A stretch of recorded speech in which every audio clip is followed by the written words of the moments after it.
Então isso falta. Agora, o que tem que ser feito nessa situação? Primeiro, sem dúvida nenhuma, existem 3 fatores de sucesso para a liderança. O primeiro fator é a consciência. Então ele precisa ser humilde a ponto de se conscientizar de que alguma coisa não está errado e que está partindo dele, nesse sentido, não é isso? Ele tem que se permitir olhar para dentro de si. Se ele não fizer isso, ninguém vai fazer. A não ser o médico endoscopista dele. Mas é uma outra história, ok? E, além da consciência, o segundo fator, o segundo pilar de sucesso são as metas. Porque a partir do momento que você tem consciência onde você pode realmente mudar, você tem que estabelecer metas concretas, factíveis, para você chegar lá. E o terceiro e último pilar é a dedicação, é o esforço. A gente lembra muito disso quando a gente vê a história do Ayrton Senna. Ayrton Senna tem uma passagem fantástica que mostra que ele chegou onde ele chegou por causa da dedicação. Consciência, metas e dedicação. E respeitado como um líder, não é? Sim. Por quê? Porque Ayrton Senna, quando corria em kart, geralmente ele se dava muito mal quando chovia, porque ele derrapava nas curvas. A partir desse momento, ele estabeleceu a consciência. Eu não consigo dirigir bem na chuva porque eu derrapo nas curvas. O que ele fez? Toda vez que chovia, ele ligava para um amigo dele no autódromo. Tá chovendo? Tá chovendo aí. Então, estou indo com kart para aí. Agora é o momento de enfrentar. Eu vou com kart e ele dava voltas e voltas e voltas no autódromo, sozinho, na chuva, para aprender a correr bem e não derrapar nas curvas. Então, é consciência, metas, eu vou melhorar nisso, nas curvas, e dedicação. E dedicação. Sem esforço, não existe milagre. Isso é importante. Agora, nessa linha de... Você está falando do Ayrton Senna, eu pensei nas palestras que há pouco você me chamou a atenção. Eu me lembro de uma que falava sobre a classificação dos chefes. Você lembra disso ainda? É verdade. O chefe do bem era o Átila, e depois? O chefe do mal é o Átila, o rei dos do mal, perdão, isso mesmo. Até considerado pela história moderna como o flagelo de Deus, né? Porque ele realmente barbariza. O segundo é o chefe do bem. A gente costuma fazer uma brincadeira sadia, usando para esse chefe do bem a figura do Rubinho Barrichello. Nós acabamos de falar de Ayrton Senna. Por isso que eu Qual a diferença básica? Por que ele é chefe, não é líder?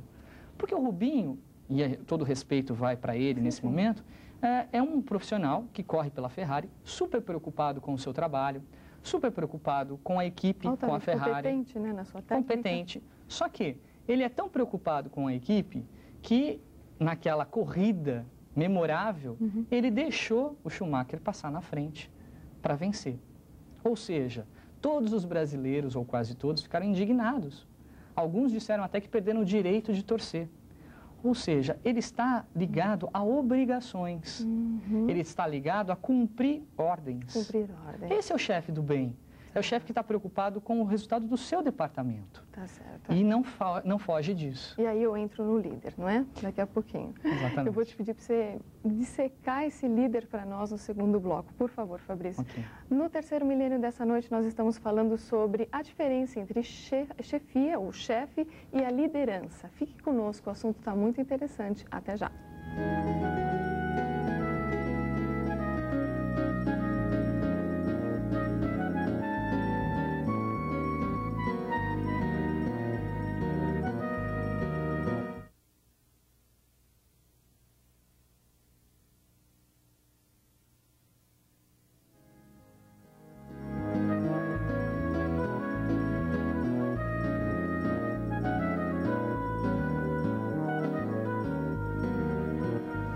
No terceiro milênio dessa noite, nós estamos falando sobre chefia versus liderança. E o nosso convidado é o Fabrício Rosso. Ele é mestre em recursos humanos pela Universidade Mackenzie e professor do Centro Universitário São Camilo, aqui em São Paulo.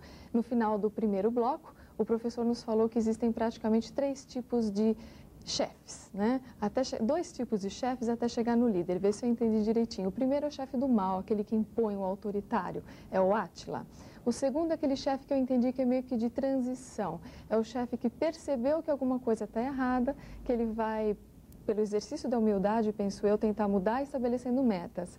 E o terceiro chefe, que não é mais chefe, já é o líder. E quem é esse líder? Ele nasce líder ou ele aprende a ser líder, professor? Bom, a primeira coisa que a gente tem que entender é que liderança não está só no sangue. Liderança não é só um código genético. Um DNA de liderança. Claro que algumas pessoas nascem já com uma predisposição a se destacarem desde criança nos grupos. Até porque algumas pessoas comentaram na matéria inicial, né, do programa de hoje que a pessoa nasce líder, né? Então isso é importante a gente até estar esclarecendo melhor, né? Sem dúvida. Essa é uma falsa ideia. Esse é um mito da liderança. A maioria dos livros, a maioria dos profissionais que participam e trabalham com liderança sabem que isso não é verdade. Por quê? Porque a liderança, e nós falamos de médicos, enfermeiros, a liderança ela não é só nata, ela não vem só no código genético, mas você pode desenvolvê-la. Por quê? A liderança é basicamente um jogo de equipe. Então você pode aprendê-la. Agora, desde que você esteja disposto a olhar para dentro de si, descobrir aonde você pode efetivamente mudar, estabelecendo metas concretas e se dedicando, como Ayrton Senna. E aí você parou falando da determinação. É esse o diferencial para eu me tornar um líder, Fabrício? É um dos. Por quê? Nessa classificação que nós fizemos do líder do mal, do líder, ou melhor, do chefe do mal, Átila, chefe do bem, o Rubinho Barrichello, o líder é representado por nós com uma figura fantástica do basquete que se chama Michael Jordan. Por quê? Vamos lá, agora entender melhor. O Michael Jordan, além de ser um superastro do basquete, ter um talento inegável, ele tem uma coisa que o torna líder. Ele compartilha o talento dele.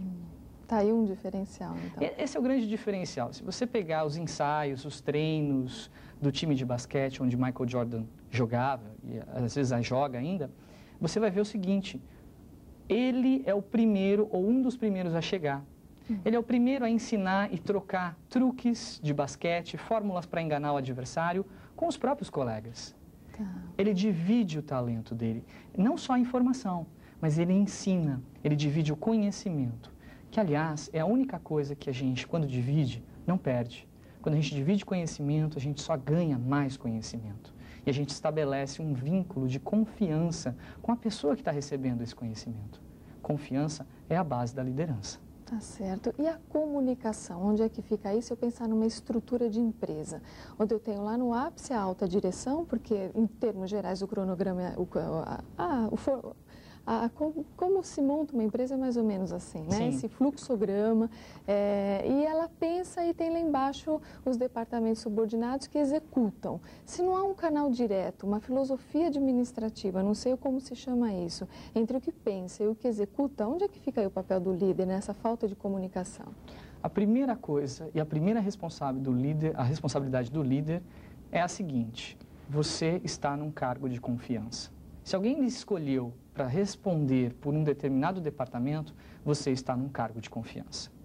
Eu acredito que a pior coisa para um líder é quando ele chega para a equipe dele e diz assim: olha, lá em cima mandou dizer que vai ter que ser feito assim. Eu não concordo, mas tem que ser feito assim. Esse líder é um péssimo chefe. Por quê? Porque, na verdade, ele pode até não concordar, mas ele representa a empresa, ele representa a instituição, ele está num cargo de confiança. Então, ele tem que começar a fazer sim, mesmo que ele não concorde. Ele pode lutar com algumas armas em instâncias superiores. A argumentação, a comunicação.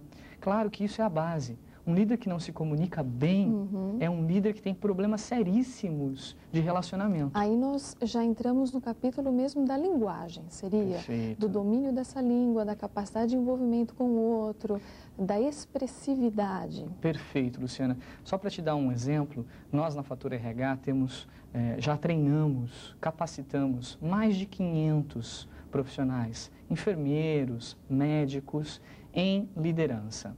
É lógico que não é um processo de 1, 2 dias, porque isso não resolve nada. É uma construção. Liderança é uma construção tijolinho por tijolinho. E começa justamente com comunicação.